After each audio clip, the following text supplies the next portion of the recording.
56 inch की छाती है, ईमानदार पत्रकारों के सवालों को सुनकर ये डर जाती है। खैर दोस्तों, ये केवल एकमात्र जुमला था, जैसे 15 लाख जुमला था ना, ठीक वैसे ही। अब दोस्तों आते हैं मुद्दे पर। इस समय पूरे विश्व में हिंदुस्तान की किरकिरी हो रही है। नॉर्वे की एक ईमानदार पत्रकार हेला लाइन के गंभीर सवालों को सुनकर जिस तरीके से हमारे देश के आदरणीय प्रधानमंत्री मोदी जी पीठ दिखाते हुए जा रहे हैं, उसने हेला लाइन को पूरे विश्व में चर्चित कर दिया है।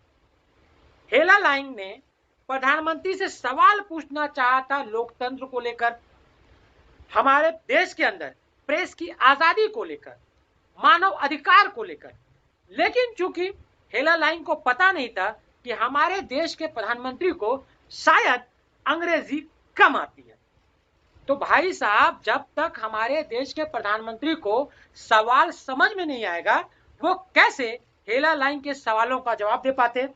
खैर, ये बात अलग है कि वहां पर कोई ना कोई ट्रांसलेटर मौजूद जरूर रहा होगा।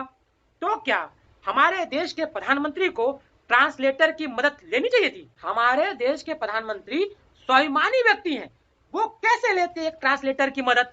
खैर, उसके बाद भारतीय दूतावास की तरफ से एक ट्वीट किया जाता है कि हेला लाइन जी, आप शाम को होने वाली प्रेस कॉन्फ्रेंस को अटेंड कर सकती हैं।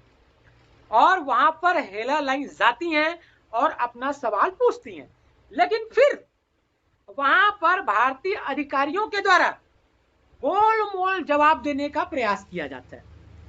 हेला लाइन मानव अधिकार और लोकतंत्र को लेकर सवाल पूछती है और उसे कोरोना काल में ले जाया जाता है, उसे वैक्सीन की याद दिलाई जाती है, उससे कहा जाता है कि हिंदुस्तान ने कोरोना काल के विषम परिस्थितियों में भी पूरे विश्व को वैक्सीन सप्लाई की, मेडिकल इक्विपमेंट सप्लाई किए, दवाइयां सप्लाई की।